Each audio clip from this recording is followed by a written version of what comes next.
fishing freaks? John Boat Tommy this morning. I woke up and I'm excited. Yesterday I got two packages in the mail, and I wanted to share with you guys what I got. Everybody knows what that is. Tackle Warehouse, that's right. And also a local company, BJ's Custom Lures. I actually heard about BJ's from my son. One of his classmates is a pro staff. Let's see here. All right, on the BJ's lures, we got picked up three football jigs. They are 3/8, which I find to be big enough. Once you put a trailer on there, they end up being around a 1/2 ounce, and they cast and flip just fine. That one's some kind of like Tennessee craw. This one is bluegill. I think this one might be the same as the first one. I got two of those. Darker pattern because I fish boom a lot, and it's just muddy as hell, and dark always works good. Then we got a couple of the BJ Tightline. I think I planned on probably threading on Z-Man Swimming Slims. I got ones a little bit bigger. Then I also got some of the regular BJ jig heads with they got the screw on. And I picked these up. I've got a Lowrance fish finder on its way in the mail with a side scan and the down scan, but folks are using these right now just to basically just drop down and they call them video game fishing or Damiki fishing, where they just drop down and right onto the fish they're looking at on the screen and catching them that way. These are also the swim bait heads. I know folks locally were some like Damiki Armor Shad heads look similar to these, if not kind of identical per se. People might want to check these out at BJ Custom Lures if they can't get the Damiki ones, because these look like they would do the same job.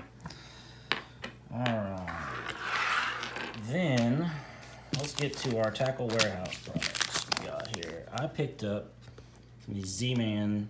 It's the Hula Stick Z. Let's see, that's the Hula Stick Z. These are by Z-Man. They're most likely, you would rig them. They're big enough you could probably throw a small EWG hook on them, but most likely just Ned rig it. These are the Drew's Craw. I thought they looked, like a baby bass or something like that. I bet they got the segmented tail on the end. I think Ned rig fishing's about to come to the end. Not that it's produces all year, but moving baits. They're feeding up heavier for the spawn, so finesse is not as much. And then I thought these looked ridiculous. It is the Yum Woolly Hogtail. They've got, it's kind of like your beaver style, but they've got some longer appendages. They're all oiled up. They're kind of gross, but for pitching about anywhere, like on boom, the river, anywhere, they just look pretty solid. I'm pretty excited about those. Let's see. This was originally why I got on Tackle Warehouse and ended up with all kinds of other stuff. I saw these, the Twin Blade Zappu. I saw this on Instagram. Right here in the center, there's a hook or an eyelet, and you thread your hook that you got through your swim bait when you use an EWG, and you're adding an underspin to it. I didn't really have the right kind of hook that I wanted to demo this, but it gives you a good example of how when you're running a swim bait with when you kind of have it rigged weedless, or the EWG with the screw-in lock. I had to use a flipping hook. Like I said, I didn't, just for demo. And then that gives you your underspin. I saw that and I thought, oh boy, that would be ridiculous. So I picked up a couple of those. We'll see how they work. Product review. Then I had to pick up a couple more Yozuri Rattle and Vibe. That's the one right there. It is the I think it's perch. But that 4.5 pound bass I yanked out of Dandridge. I don't know, 3 weeks ago, 2 weeks ago. I literally lost this on the very next cast. It's a lipless rattle trap, rattle and vibe.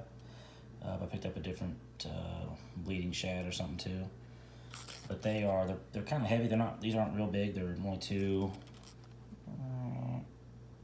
1/8 inch, but they're heavy, so they cast really good. And the bait fish here local, when it comes to just regular threadfin shad, are about that size, unless you go up to the big, the gizzard shad, which tend to run up more in the river that the striper are eating. But I've had good luck on these 2 baits here recently. Well, that concludes our little show and tell session. Everybody loves getting a package in the mail.